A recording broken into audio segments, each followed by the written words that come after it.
we believe in a lot of the same things. It's like, oh, you call us gross, and then this country in the Western world worship a bloody man, and a cross. Yeah, okay, whatever. Welcome to episode 44 of the Hipsters United podcast. My name is Chris, and joining me this week are Jason. Hi. Jill. Hello. And Andrew. Hello.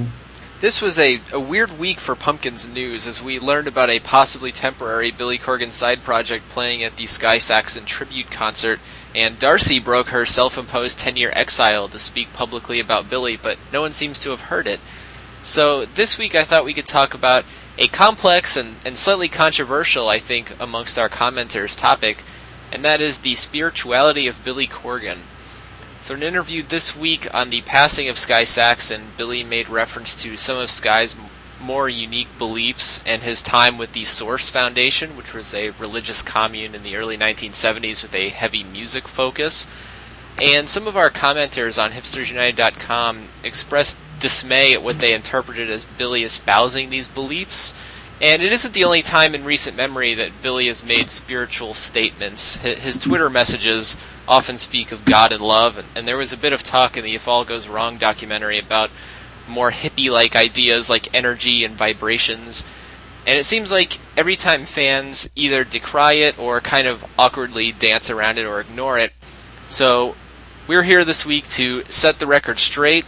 I have a few related topics for us to discuss, but this week there didn't seem to be a real obvious order for me to go in, so I'll just start out with this one.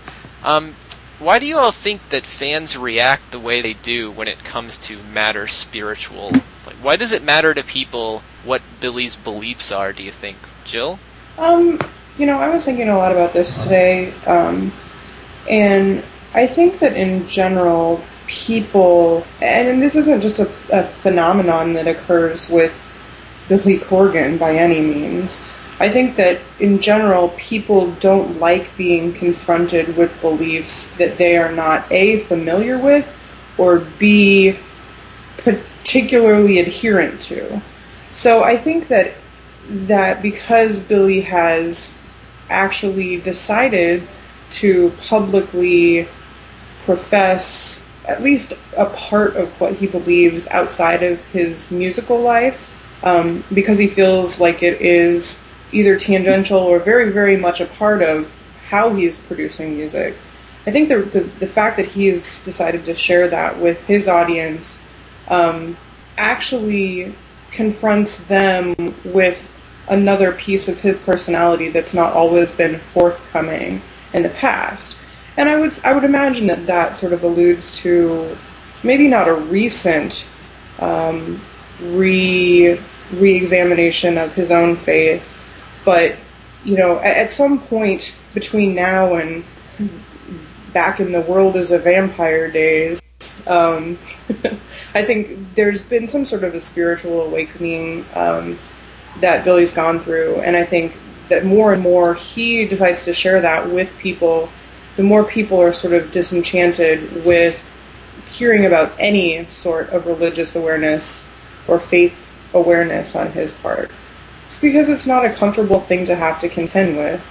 I mean, that's why they say, religion and politics avoided at the dinner table, right? Right. It's not like it's what's caused many wars. It's what's been sort of the bane of people's existence since day one. So I think that again, this goes back to the problems that fans seem to have with taking things so personally, and I in all of the long drawn out discussions we've ever had on this podcast, on the blog, on a variety of formats, we still haven't answered the question of why people take things so personally, because I don't know that you can very concisely answer that.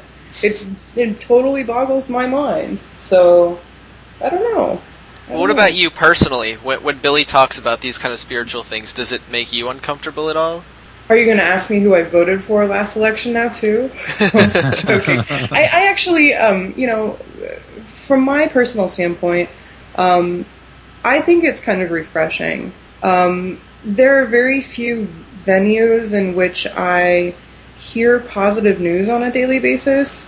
whether it be from reading, I don't know, the New York Times or the Wall Street Journal, or, whatever is surfacing right now about Dick Cheney's involvement with secret CIA. Everything is just like bad news. And I think Billy has made this sort of concerted effort to bring positivity, or at least try to bring positivity to what he proclaims or chooses to share with the general public. So I, for one, am a fan of it. And I know I'll get crap for it on the blog, but I've sort of briefly addressed issues of faith in my writing on sp.com as well. And I really can't fault him for wanting to share his beliefs. Just like he's shared music with us, it's his prerogative to share whatever he wants. And if it means that it's something positive I read on a daily basis, I'm in favor of that. I'm not particularly cynical by any stretch of the imagination about issues of religion. So, more power to him. What about you, Andrew? Yeah, I think to get back to the question of when Billy talks about this, does it make me uncomfortable? What's my reaction to it? I always kind of roll my eyes, which maybe not the nicest way to react to it, but that's how I react to it. I think Billy and I want to get into where I am religiously. I grew up Catholic. My parents were very careful. They did all the Catholic things you go through: First Communion, Confirmation, and then they kind of stopped caring at that point. They sort of said, okay, you've hit the finish line. It's all up to you whether you want to go to church anymore, whether you want to do anything regarding your religious heritage. And I go back a couple generations, and my family are all Catholic. So when I grew out of religion, and I'd have to say I'm not religious at all, I'm one of those evil human secularists type of person. Nowadays, I'm sure my very Catholic grandmother is rolling in over her in her grave. If the dead listen to our podcasts, hopefully not within 6 months. How long?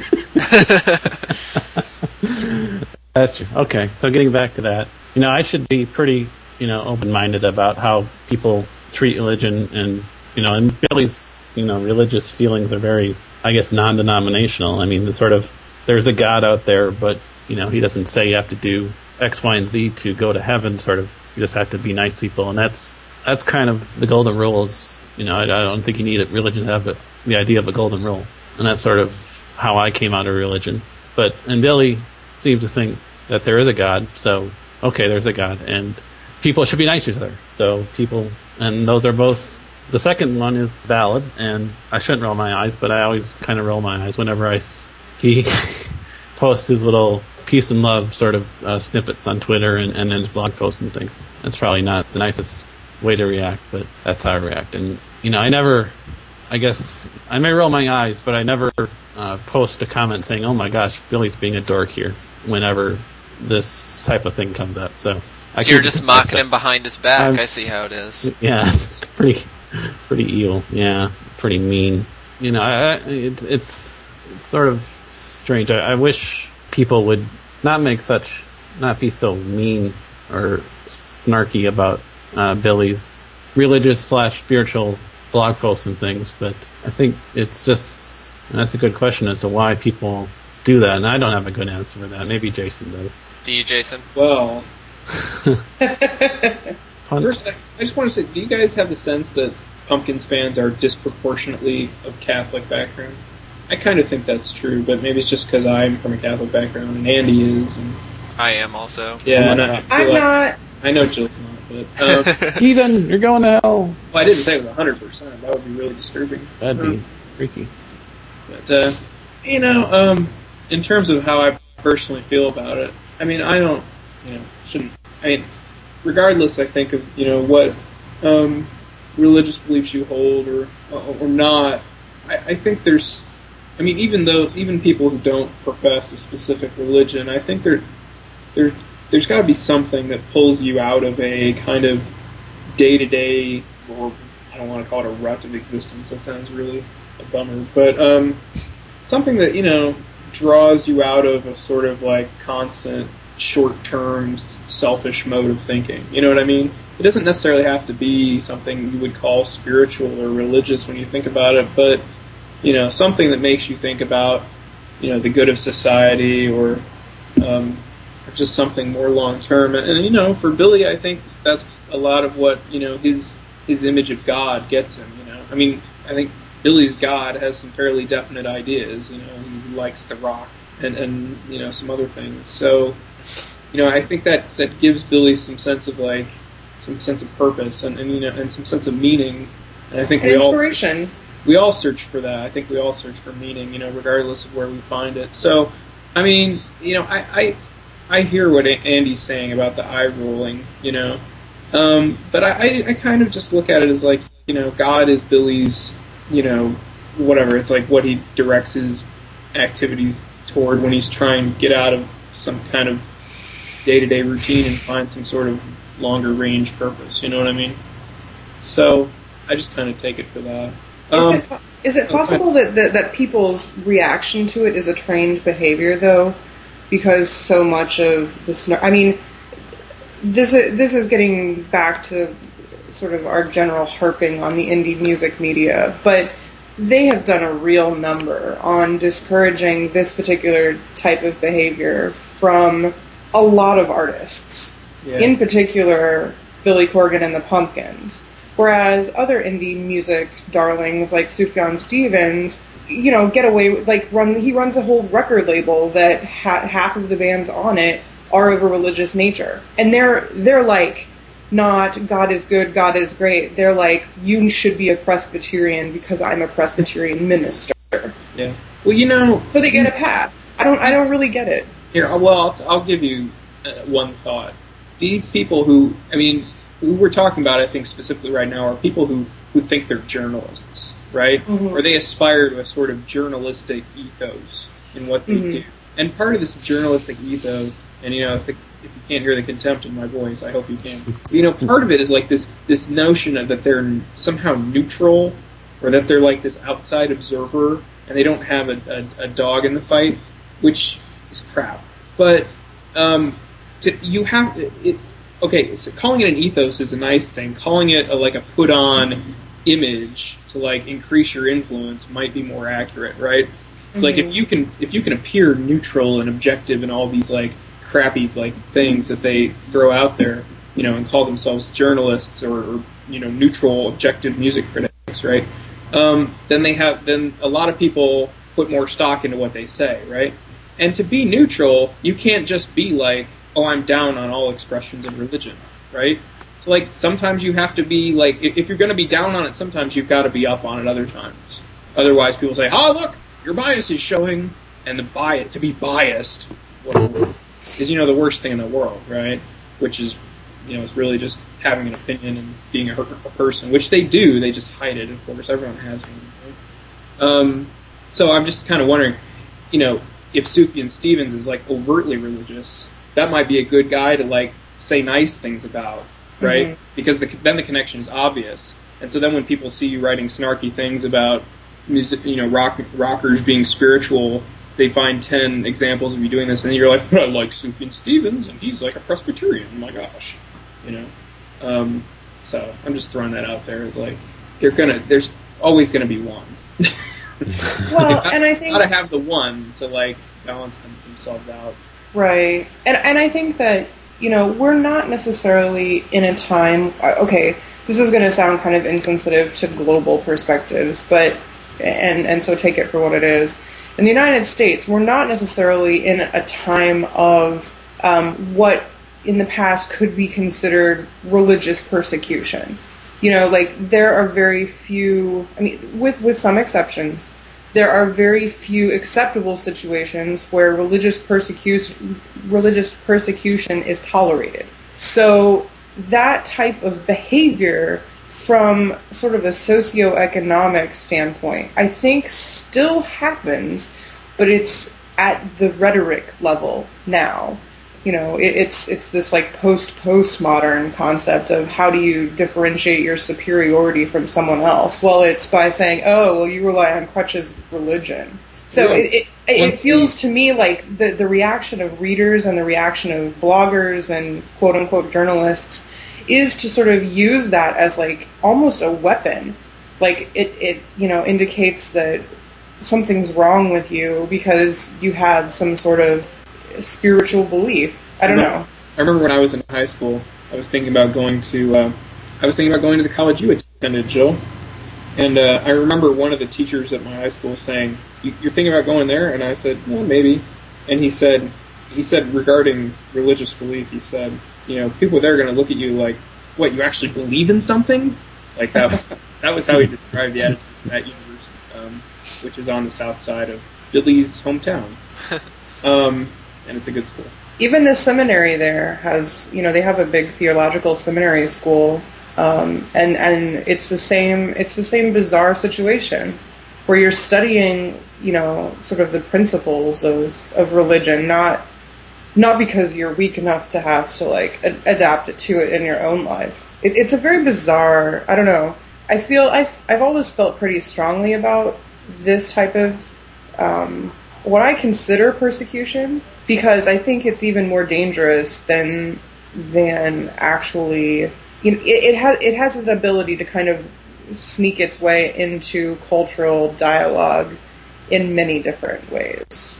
And I think that the fact that Billy has decided to make his views, albeit them very vague, make them public, speaks volumes to how he actually practices in his own life. Yeah, I think it's worth pointing out that there's kind of a separation between what Billy has professed and actual religion. I mean, he's been asked since probably, I remember it from back in the Melancholy Tour interviews, interviewers asking him what religion he identifies himself with, and he's always really sort of stayed away from branding himself as a specific religion. Right. And I mean, we've talked in the past about how he doesn't really align himself with a political party, and he seems to kind of do the same thing with religion. He doesn't just come out and say, well, I espouse these exact beliefs. It's always been kind of an adapting, changing thing. Right. Yeah. Not one specific doctrine. It's a very personal belief in God or spirituality. He's not following the teachings of some guy, some sort of prophet out there who's claims to have the secret to God and how everything works. It seems to be Billy has these ideas that he's come to conclusion on his own and takes them extremely seriously. But I don't think they all came from his own head. He's not following other people. He's sort of in his own space, in his own place. And I think there's even evidence that he even knows that he sounds kind of silly sometimes. Like in this interview about Sky Saxon, he even says, we were when he was talking about how he first met Sky Saxon, he says, well, Kerry Brown and I were someplace, and and Kerry Brown bought this book on the Source Foundation because I felt embarrassed to buy it. So it's like for anyone out there who's afraid that Billy's going to, join a cult or something like that, I mean, I think Billy is much more aware of this stuff than we give him credit for. Chris, was it really that he was embarrassed? I thought it was that he was afraid it would be too influential on him. Really? Let's just check that one again later. Okay. You may be right, but that's just kind of how I read into it. It wasn't really specific. It just said Kerry Brown bought it because I don't know if it was embarrassed or I was afraid to buy it. I don't think Billy's afraid to express himself publicly or associate with uncool religious things. So that would seem very odd to me. And that's not how I remember reading it. I think also one of the sort of more complicating factors of the situation is that he has been so vague about his specific beliefs, because I think that the guessing game that ensues on behalf of the fans sort of obscures why he's doing it in the first place. And I mention this because every time I see him write about his particular beliefs, it's always couched in this sort of, I want to represent love and light and this sense of positivity. And I think that on its own is really hard to criticize because there is so much negativity in the industry that he works in and has been in for, 25 plus years at this point. But I'm curious to know, like, what specifically do you guys think elicits or evokes a negative reaction? Is it just the fact that he's doing it, or are there specific things he says that make you roll your eyes more than others?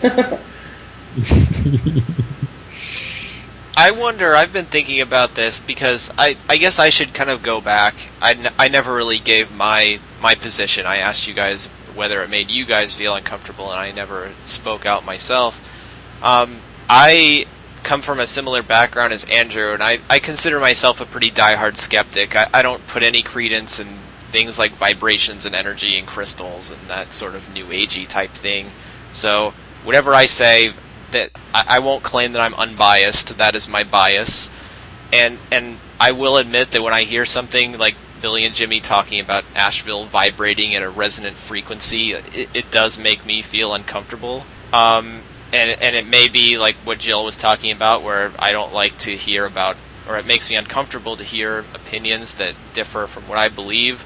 I think some of it also may be that when you have a hero, so to speak, or someone in the public eye who's released this music that reaches you on a personal level. I mean, we all became super fans of the Smashing Pumpkins, who collect bootlegs and listen to podcasts about the band. I mean, not just because we thought the music was okay. I mean, we obviously all feel or felt at some point some sort of connection to it, and I think that for a lot of people, there could be some sort of cognitive dissonance in the fact that someone who creates music that they can relate to on such a deep level thinks so differently than they do, and maybe people even project their own personalities on their unapproachable heroes in order to make them seem more approachable. And to hear Billy talk about Yehovah, for example, even if he's just relaying the beliefs of someone else rather than his own beliefs, may just kind of like seem off kilter to them. Yeah. But I think people may also even be afraid that, to go back to another music example with the Beatles. So the Beatles were these, just pop musicians that took America by storm, and then in their later career they met the Maharishi in India and got into a lot of like yogic flying, like transcendental meditation sort of stuff, and then the band broke up. And I'm wondering if people are not necessarily consciously afraid that the band is going to break up, but that Billy's going to go down some sort of dark, crazy path, and it will drastically change him or the music. Yeah, in my notes, I basically have the two things you just said. So, but yeah, I think being a fan of music, you kind of, or being a fan of anything almost, or fan is maybe not even the right word, but just, you look at something and you like it, right? I think there's two. You might think about that as having two really conflicting impulses in it. One is the one you talked about. You want to identify with you identify with it. You relate to it, because you like it, right? So it's like it's about you, and you're projecting yourself into it and having this personal relationship with it, and identifying with the star and all these things, right? But then there's also the notion that when you're looking for music, you're looking for, something to like or whatever, you want to see something great. You want to be inspired, right? And in the arts in particular, people talk explicitly about wanting to transcend and be inspired, and they talk about art in this very sort of like, getting a little iffier way, right? It's kind of like a little transcendent, it's amazing, inspiring, it's whatever, right? What'd you say, Jill? Less concrete terms. Yeah. Right, so, yeah, it can't be expressed, right? Or something like that. I think those are very different things because you yourself maybe recognize that you're not capable or you're not that kind of person, right? Like, I can't do what Billy does. I do something else really good, right? Well, I do something else really well, not speak English. But, not what Billy does, right? And so to like project my, to think, oh, Billy's like me, he creates the stuff I like, so he's like me, and then to see him do something different, it kind of reminds you that, oh yeah, he is different from me. He does something else. He specializes in creating music, and he's a songwriter. And we expect, I think, all the time, we kind of expect our artists to be a little different, to be a little closer to these sort of mysterious, inspirational things, right? So it's like weird. You want them to be like you, and yet, who wants to hear art from just some guy? Regular art bros. Like if you hear, a middle manager at Allstate just put out his new record, it's going to be awesome. I think the initial reaction, I think the reason you scoff is because, like, what does that guy have to say? Like what level is he connected to some sort of, like, greatness or inspirational, transcendent, like, art type thing, right? And so it's odd. You might be able to relate to a middle manager at Allstate. Maybe you're a middle manager at Progressive, but you don't necessarily look to that person to make an artistic statement that's going to inspire you. So, I don't know. There's this thing going on. And, I was totally going to mention the Beatles. So you've pushed me into mentioning, like, Leonard Cohen or Bob Dylan. And these are the greats, right? These are the stone cold, like, almost everyone in American music criticism will tell you, or 80% of music critics will, like, all say that those three artists are great artists, right? Mm-hmm. And they all had this, like, late period dabbling in, like, weird spiritual, religious stuff, right? I'm not saying that proves Billy is great. That's not what I'm saying. But it's just, like, I'm just trying to point out that artists are generally into this sort of, like, spiritual, transcending, inspirational material, right? And we look to them specifically because they are, a lot of the time. And then some of the time we're looking at them to relate to them, right? So, I don't know. I mean, if you don't expect Billy to be different in some ways, and I would think specifically in this sort of way, I mean, you may not like that he puts the name God on it, and you may not like that he talks about the shamans, or the documentary on Ram Dass called Fierce Grace, or whatever, I mean, the specifics of how he expresses it may turn you off, but the idea that he's connected to these sorts of, like, spiritual things, I think, is what we look for in an artist, largely. Well, isn't that kind of ironic? Don't you think? Maybe too ironic for some people. A little too ironic. It's like rain. Sorry, that's a very interesting question, or an interesting statement that Jason just made about looking to artists for their sort of inspiration. And here's the irony. A lot of people who probably profess to be, like, atheists and I don't care about that God stuff, they're almost explicitly putting rock music in that place in their lives, right? What do you think all these people in Williamsburg are doing? Like, they're gonna go. Music is their religion. Music is their God. They read the Bible every day at Pitchfork and Gorilla versus Bear. All right. Let's not go that far. But everyone looks for something like this. Call it what you will. But the two can coexist too, which is bizarre to me. That people have to they have to sort of, for themselves, or for some, I think it's for themselves, have to segregate that particular facet of life apart from the rock. Like, can't they don't have to be mutually exclusive, and you don't have to hate on one or the other. I don't know. It's really bizarre. It's really, really bizarre to me that people really get on his case for this. And even so, okay, so the next sort of wave of this is the Sky Saxon tribute announcements, right? Dress as flower children. That's the only thing people are going to come away from that news posting with, because it is kind of this, like, hippy dippy throwback allusion to another era that Sky Saxon obviously was genuinely a part of. And whether or not you particularly believe in, peace, love, respect, and unity, or whatever, it's, let them have it. Who cares? Either you're not into it or you are. And I don't know. I really don't understand the visceral reaction to it. If I may, I don't want to totally undermine the entire point of the conversation, but as part of looking for material to post on hipstersunited.com, a blog about the Smashing Pumpkins, I go through the Twitter search. I put in my magical search terms that turn up all the tweets about Billy Corgan and the Pumpkins and related things. The positive response definitely outweighs the negative response to Billy's tweets. Mm-hmm. Absolutely. If you're looking Twitter-wide, right? So I think it's important to remember that these people who post in the comments on hipstersunited.com, who post on smashingpumpkins.com, who post on netforia.org, or blamonet.com, or thepumpkins.net, I could go on. But, I don't know. I'm just saying that's like I'm not saying anything negative about that group. I'm just saying that's a specific type of intense fan that is a small, very small, a vanishingly small percentage of the population at large, but it's also a small percentage of the people who would consider themselves Smashing Pumpkins fans. 500,000 people bought Zeitgeist. Yes, it's true. And that's just in the U.S. And you saying that Hipsters United doesn't have a readership of 500,000 people? I thought we did. Yes, I am saying that. So, yeah, you listening to this podcast, you're special.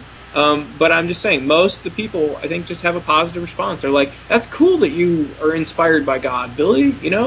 People that I know are inspired by God, even if I'm not. I mean, a lot of sensible people out there, they have that sensible attitude, That's probably the silent majority, I think. Mm-hmm. So I don't want to get too freaked out with oh my gosh, nobody likes that Billy likes God, because I don't think that's true. But anyway, just throwing that out there.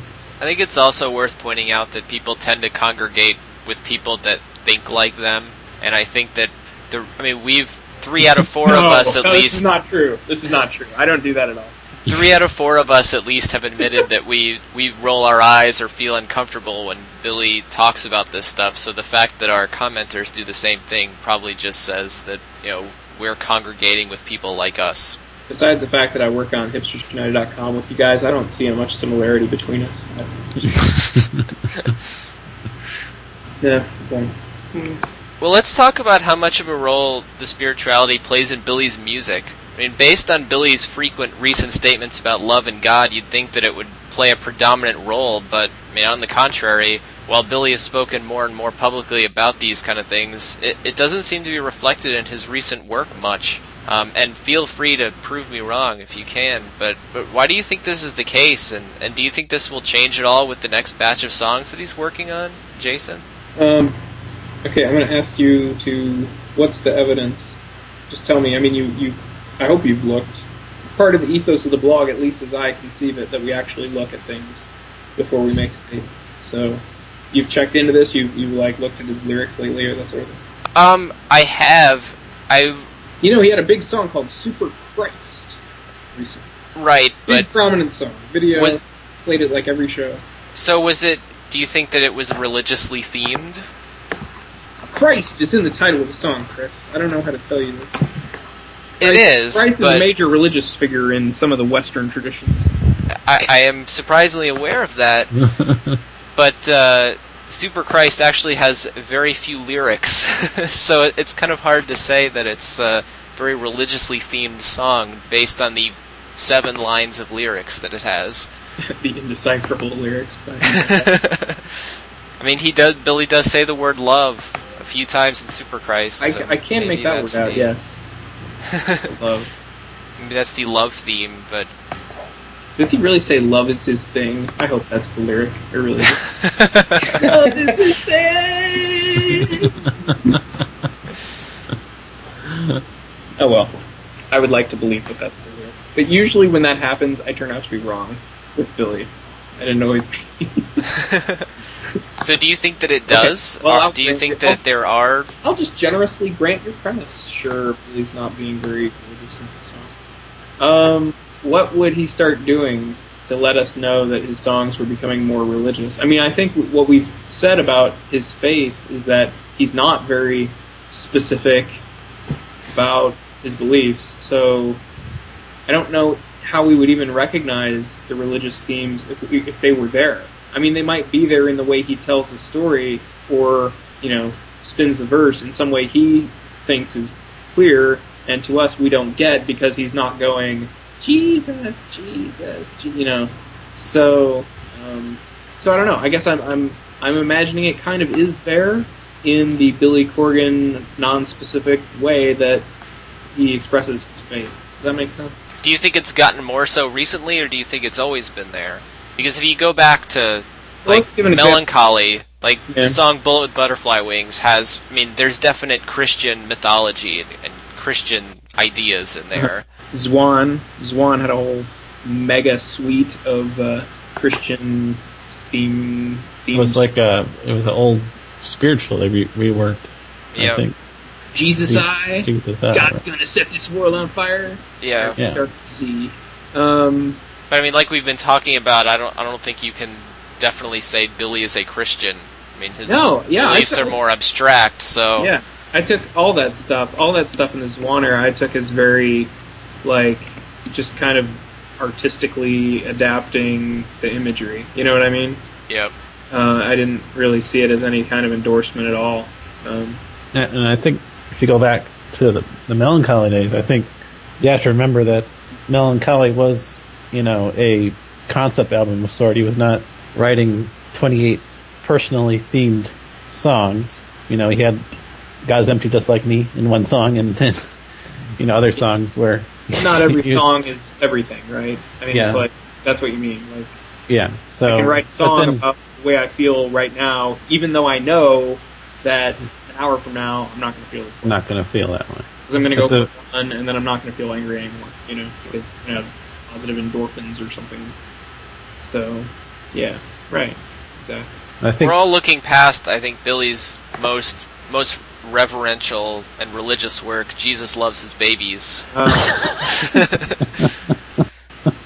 Complete with the answering machine message from Satan. Or no, Jesus. Jesus spoke directly to Billy on that track. He wasn't happy.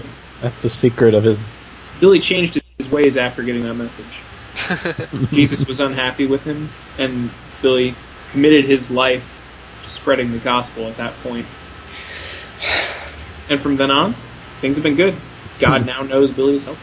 So you think that some of these things that Billy's been twittering about were kind of themes under the covers in Zeitgeist, even if it wasn't totally overt? I don't necessarily think they were that buried. To actually be serious about this, I think that there are a lot of songs on Zeitgeist that really kind of brought out into the open his thoughts about religion. Look at Bring the Light. That song is all about love and light and God. It's just about light, I got a lamp on in this room. He just wants you to bring the light. Son of God, you must arrive in the light. Bring the light. Let's bring the light on and on and on and on and on and on. Talks about heaven. The fact that they came out wearing the white, semi-biblical flowing robes. You have to... They're not so subtle. They're really not so subtle. Bring the Light is about not forgetting your cell phone when you leave for the concert. Because you got to hold it up. Bring the light. Don't forget your cell phone. That's the extra verse, Jill. You got to listen to this. I think Jill's getting exasperated. Heathens. You're all heathens. You look at the songs that actually did get released on Zeitgeist. For God and Country. Bring the Light. Yeah, how'd you miss that one, Chris? For God and Country? Death from Above. No, Chris is mad. I actually looked back at For God and Country's lyrics earlier today, and it actually doesn't seem very spiritual. At least not to me. I like that. Well, that, I think, not to belabor the obvious, but it's obviously, at least in my mind, it's the political God that he's talking about there, where God is a Republican. God is, God wants you to vote Republican. God wants Sarah Palin to be the next president. Et cetera. You betcha. You betcha. I wonder if our listeners understand how ironic you people are. God is a Palinist. Gee whiz. If anything, I feel like, or if anything, can't you agree that at least Zeitgeist has conflicted themes of religious belief inherent. Its title in German means the spirit of the times. But I think Chris has told us we need not look to titles to see any sort of spiritual message. Thanks, Jason.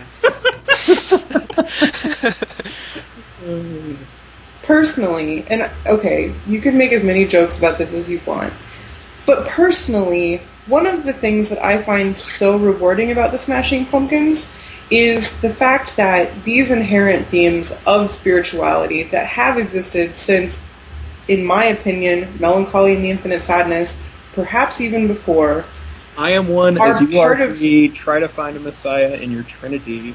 First line, the first exactly.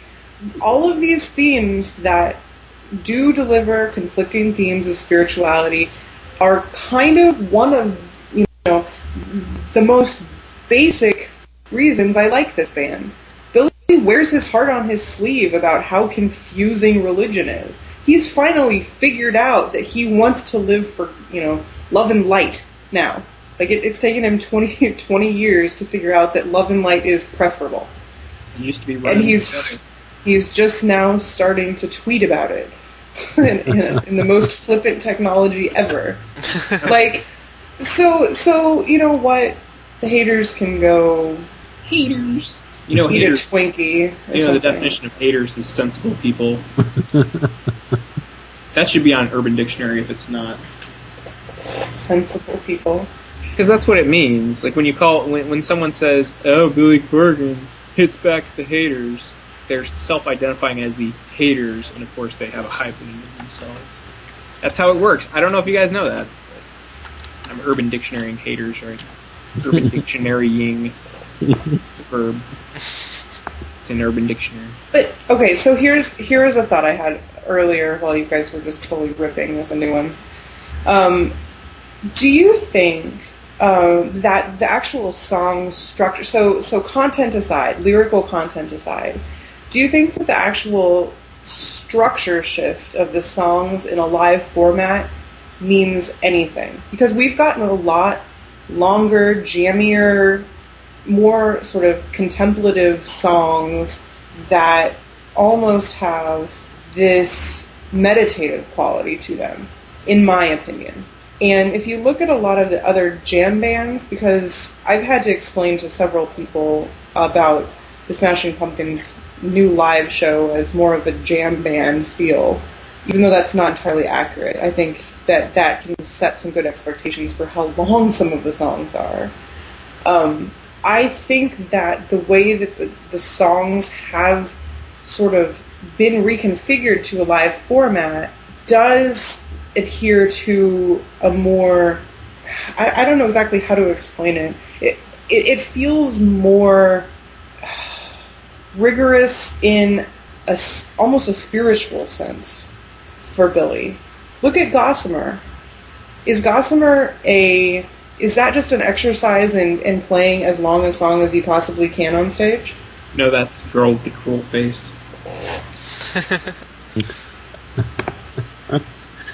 I'd just like to say that on Urban Dictionary, the definition of haters with the highest up-to-down ratio, the definition begins, a term used by others. So there you go. A term used by others, usually being suburban gangsters, whose lives are absolutely and undeniably defined by what others think. Right? So it's the people who say the word haters who are the... I know this isn't news. I know this is a news flash to everyone, but call me a hater if you want. I think I give up. It only rebounds to you. So I don't know. This podcast is just not serious enough. I haven't tackled the eternal questions seriously enough. Billy is trying. He's fighting a war. Prophet of God. Or Jehovah. Or whatever the hell it is. I think we need some help from our listeners. He's if anyone out there... He's in a Twitter competition with Mancow Mueller to be the most inspirational. Except Mancow, for every inspirational tweet, he has like 3 that are like bashing some celebrity who's in the news that day. I mean, it's totally bizarre. At least Billy seems to be a little more like psychologically integrated. Consistently positive. Yeah. Mancow's like, and good thoughts, and then he'll be like, effing Lindsay Lohan. What a slut. Yeah, it's totally crazy. Well, he has a audience expectation to keep up. It's just his job. Yeah. So have we run out of steams about spirituality, I guess? Love you, man, Kev. Oh, I haven't, but you all have. Sure. Go ahead. I mean, I don't know what to say. Gossamer is awesome. It's, it touches my heart, and I mean that seriously. I mean that totally non-ironically. Do you find it a spiritual song? You realize if I say yes, we're going to lose half our readership. Well, no, we won't. I don't know what that means, speaking from a part of a spiritual song. Something either reaches you and engages with your emotions, or it doesn't, right? For me, Gossamer does. That's the kind of song I like. Some song that has some sort of discernible emotional effect on me. Whatever that effect may be, that's a good song, right? As long as it doesn't leave me cold, it's probably got something to it, right? And that song does not leave me cold, so if that's spiritual, then Gossamer is fucking spiritual. So if, as an extension of that statement, would you say it doesn't matter what his beliefs are to you, the listener, as long as you consume music that you like and that music that touches you emotionally? No, I'd never say that. No, I don't. I wouldn't say that. I think it matters. I mean, I think you want, if you're going to really, admire an artist and support them, I mean, I think it absolutely matters. Like, they just can't be that. You can't support. I don't know. You can't be a huge fan of someone who's seriously at odds with you and on some important thing, right? I mean, if Billy was like a serious believer in a specific religion and said you must worship this dead saint and this idol and whatever, or you're not going to heaven, I would have problems with that, yeah. But he doesn't, and I wouldn't expect him to. I've been a fan of the guy for a long time. I'm comfortable with who he is. I know that would shock me, right? Absolutely. I would be bothered. But I mean, most people probably think at this point, anyone who reads Hipsters United probably thinks I rationalize everything Billy does. And to some extent, maybe. He has a lot of credit with me, though. That's the thing you have to understand.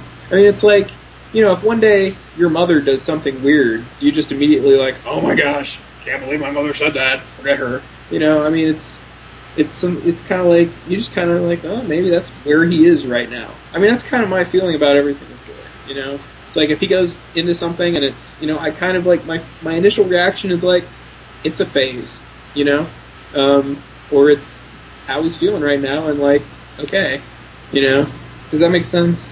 It's like, what I see in this world is, I don't want to say what I see in the world, but you definitely see it online. Because, it's not what have you done for me lately, it's who you are is what you've done lately. Right? It's like, when Zeitgeist came out, there were reviews, pitchforks, that were basically Billy Corgan has forgotten how to write quiet songs. Stupid! That is so dumb! I mean, he wrote a rock album, one rocking album, and he said, anyone who read or saw an interview with him, did any research, was actually familiar with the band. Billy said explicitly in interviews about Zeitgeist, he's we were trying to figure out what the sense was, what people wanted to hear, and coming back, and it sounded like people wanted to hear some energy and didn't want to hear us, crying in our milk, so we thought we'd come out and rock, right? I mean, he's explicitly saying, we chose to rock when we could have done other things, right? And then all these reviewers who don't know shit, don't have any background knowledge, aren't specialized at all, they're spread totally thin, so they know nothing about anything. I'm totally in rant mode, right? But they get the CD from their whatever in the mail, they put it on, they hear that it rocks, and they're like, what the hell? Where's the disarm of this album? Right? And so they're like, Billy Corgan has totally forgotten that what makes him partially good is that he sometimes doesn't go balls out rock. And he's just forgotten and left that part of himself to die. And they write this shit and they say that the album sucks because of it.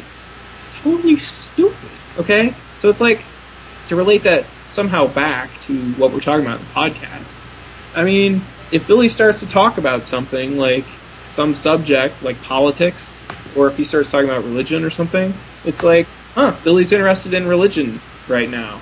Well, that's cool. I mean, maybe I can get something out of it, but it's just something Billy's thinking about. You know? It doesn't mean, like, the rest of him has died. You know, it's just... people seem to only be... A lot of people seem to only be able to latch on to the latest thing. Like, here's a perfect example. Billy tweeted this thing this weekend. Here, I gotta pull it up. This is so mind-blowing. Billy tweets at 3:30 in the morning, "It's a darn shame God won't let certain sinners sleep." There's some people on the internet who are so daft and so, like, they've got such blinders on. They themselves had just read a post on Hipsters United about Darcy calling into Q101, and because they just read that, they assume Billy's tweet is about Darcy. Billy's talking about himself. He's up at 3:30 in the morning and he wants God to let him sleep. He's the sinner. Duh. There's like people, yeah, it's definitely about Darcy. You're an idiot. You're commenting on my blog. You read my blog, and I'm telling you you're an idiot. Why? Because we don't have advertising. I don't need you. Incredibly stupid comment, right? But that's the thing. It's like, whatever happened in the last 5 minutes, that's the entirety of Billy Corgan, right? It's just nuts. Anyway.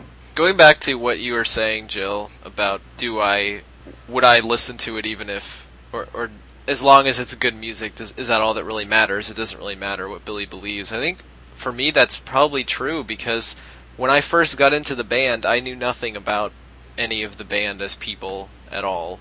Mm-hmm. You know, I heard them on the radio, I heard the songs, I liked them. That's it. So, and that's how it is for a lot of people, for a lot of the 500,000 people that bought Zeitgeist. I think that's how it is for a lot of them. As Jason pointed out, the vast majority of those people aren't on hipstersunited.com and smashingpumpkins.com hanging on Billy's every word. So for a lot of people, they probably just don't even know what Billy the person is feeling or thinking, and as long as the music is good, that's all that really matters. And I think that's how it is for me too. I mean, if Billy did go off on some crazy tangent in some way and join a cult or something like that, I mean, I can always, as long as the music is still good, I can always just stop paying attention. You know, I don't have to read Billy's Twitter. It doesn't make me. If I stop reading it, it doesn't make me not a fan of the music or anything. So let me get this straight. If news came out that Billy was in a cult in 1993, would that make Rocket suck? You're saying it wouldn't. No. Why does that change? Oh, that's crazy. Why would that change the song at all? I would break my CD in half. Exactly. Well, this is interesting too, because in some ways I think Billy encourages people to react to his sort of newly voiced spirituality. You know, he tweeted recently, and I quote, "If listening to me talk about God makes you uncomfortable, that's probably a good thing." So he's aware of what what power he kind of wields, at least amongst his fan base. Oh, yeah. But witness the last tour. Well, yeah. But at the same time, Chris is saying if he went wacky and started, doing some sort of bizarre public religious practice that could sort of objectively be criticized, as opposed to tweeting about love and light and spiritual vagaries, like that he would still like the music. But I think what Billy's doing is trying to intertwine his own beliefs with his fan base in order to encourage his fan base to ultimately change. That's what they're trying to do with SP.com, isn't it? I mean, I think this is the biggest sign that Billy has ever given his fan base about his intended direction for their spiritual health. Yeah, here's how daring Billy is, Jill. I mean, basically what you're saying, and I totally agree with this, is that, believe it or not, the guy's every public action is not calculated down to what are people going to think of me as a result of me having done this, right? Sometimes he's actually wondering, like, he's actually motivated by the effect it's going to have on you.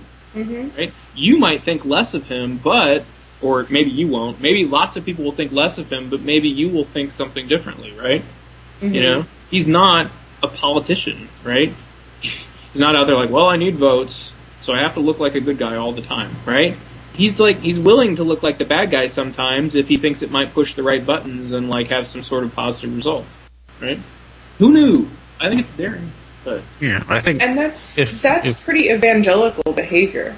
Even though he's approaching it in a very different way, that is, you know, from regardless of what religious sect you believe in, evangelism is the preaching of one's beliefs to a large group, or, you know, attempting to preach one's beliefs to a large group. In the Bible, prophets are not popular. They're actually usually very unpopular. They sometimes get stoned or whatever. Right. Occasionally, and that's what I was talking about earlier with basically the rhetoric of the culture actually sort of persecuting his decision, because it's not it's not appropriate anymore to go out and stone someone, obviously, but you can stone them when words. That's essentially what people try to do. Yeah, that's right. And you know, I'm inherently at conflict with this myself too, because at one point earlier I was going to make, you know, some joke about, well, I think it was either you or Chris talking about, you know, well, what if Billy went out and joined some sect? And I was almost ready to utter, you know, well, at least he's not a Scientologist. But that denies that particular and suddenly you thought, belief set. Scientologists. Well, but that denies that particular belief set their ability to believe what they want. And, you know, you didn't need to score the cheap points, so you didn't.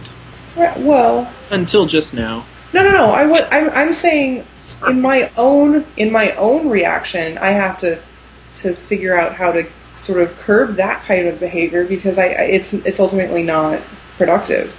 Yeah. And so what I think that Billy's trying to do is to be productive, even if productivity means losing a lot of people. Right.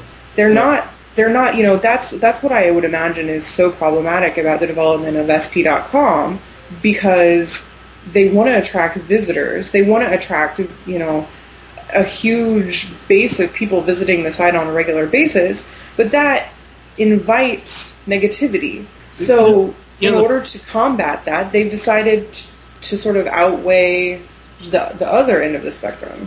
So, I don't know. Joe, what you were just saying is so fundamental to, like, what I like about Billy. And I think, you know, I'm sure some people listening to this are super skeptical. But, I mean, here's, like, of many possible proofs I could use of that he thinks this way. I would just ask people to look at the last tour. Billy is not dumb. He knows they could be playing larger venues, making a lot more money, if they would just get up there and play the effing hits in a row and smile, right? And do all these happy things. He knows that everyone will be happy. He doesn't care, right? He's got some sort of broader purpose or vision in mind, right? You may not like it, but the point, but all we're trying to say right now is Billy is not necessarily driven by, you know, concern for what people think about him, right? Right. And, like, that's kind of admirable. I like people like that, you know? That's what being principled is about. I think one adjective you can't say Billy isn't is he's definitely earnest. You know, he's got a point of view, and he's trying to do his best to get it across. And no matter people snipe at him and boo him on stage and stuff like that, but he keeps on going the way he thinks he should be going. So it takes a lot of guts, I think, to do that. And yeah, and this is the guy who Pitchfork put his face on a $100 bill. Fuck you, Pitchfork. Yes, right. Meanwhile, it's like Pavement reissues their whole fucking catalog, and Pitchfork's like, oh, where can I buy it? I think, to some extent, these issues that he's been grappling with of spirituality in his work have really been motivated, maybe not so much. I mean, I think they have been earnestly motivated, like Andrew's talking about, but I also think that they come from a curiosity to understand what motivates people. And I think that Corgan has kind of addressed albums worth of material about what motivates him. And in the past, few years since the band has reunited, it seems like the subject matter of the music has kind of changed, as well as the format. And the reason that I'm actually making this sort of assertion is I think back to that to If All Goes Wrong. I think back to the scene that they have of Billy in Asheville, where he confronts, or he doesn't confront, he speaks with a local pastor who's basically out with his congregation on the roadside talking to passersby about religion, about their religious beliefs. And Billy makes some pretty poignant statements, but he goes out of his way to talk to these people to see what's motivating them to be out there, what's motivating them to be passionate about what they're doing. I think that he's attracted to these people like Sky Saxon and others that have this very passionate sense of spiritual motivation. And in my experience, I think that anyone who's passionate about anything, people are drawn to them. It's inspiring to those around. I don't know that I don't know if I can say I practice yoga, but I take several yoga classes a week, and the difference between a good yoga class and a bad one for me is my teacher really passionate and spiritual about what they're doing? You're drawn to people that sort of exude that confidence and that real inspirational motivation behind it. And I would imagine that, it's kind of a cycle of seeking for Billy. He's meeting all of these new people, or reconnecting with the old, and being drawn to what motivates them, which happens to be, in many of these cases, a spiritual force. So, I don't know. Well, thanks for joining us this week. As usual, you can leave comments on hipstersunited.com. Our closing song is full of religious references. It's Bullet with Butterfly Wings from Chicago on October 4th, 1996. Good night, everybody.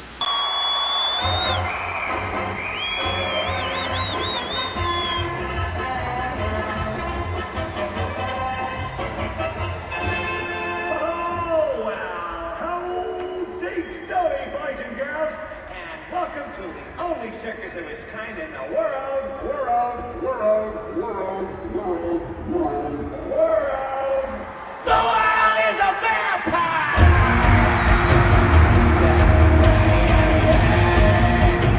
See her destroy. Always want to fly. What do I get? My pain. It's like desire.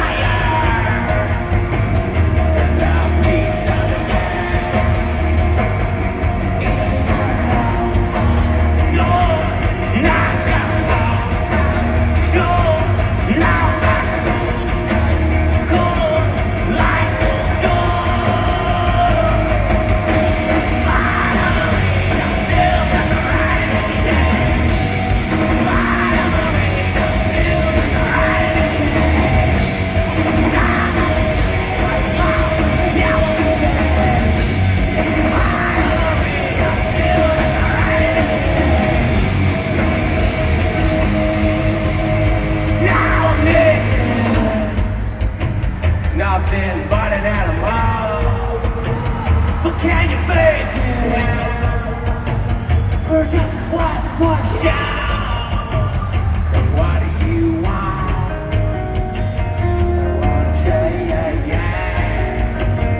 What do you got?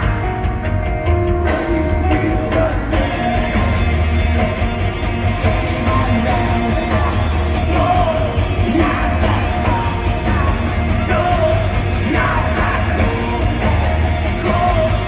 Like the door.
I'm still just a rat in a cage. Despite all my rage, I'm still just a rat in a cage. Someone will say what is lost will never be said.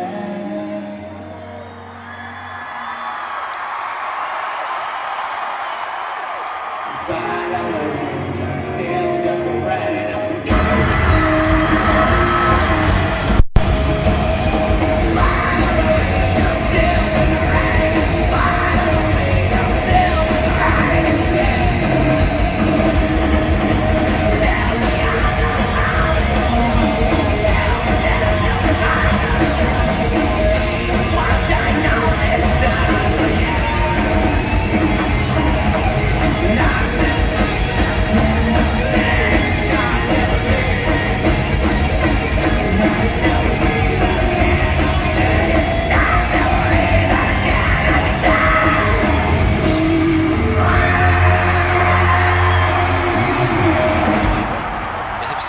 Podcast is not affiliated with or endorsed by the Smashing Pumpkins, Virgin Records, or Warner Brothers Reprise Records.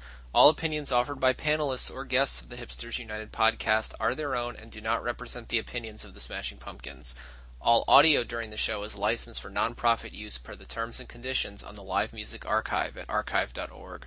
Intro music is from the Machina 2 album released for free download on the internet by the Smashing Pumpkins in September of 2000.